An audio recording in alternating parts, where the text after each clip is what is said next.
Hi guys! So ayan, nandito na naman tayo guys dahil nga nabasa ko o napanood ko yung reaction ni Kai Muntinula dito sa hula sa kanya ni Rudy Baldwin.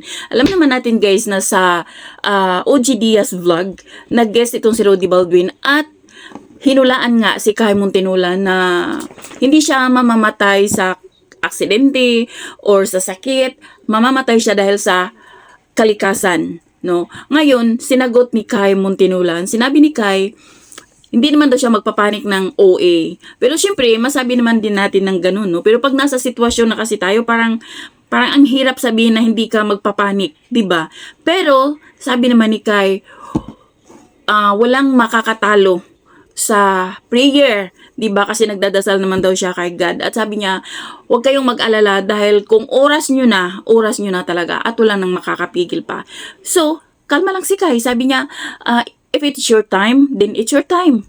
So, ang galing lang ng mindset ni Kai, no, na alam niya talaga kung kailangan, di ba, alam niya yung gagawin niya pag time na. Siguro, pinaghandaan niya na din, siyempre, hinulaan na siya. Siguro, kasi sinabi niya, hindi naman siya magpapanik ng OA.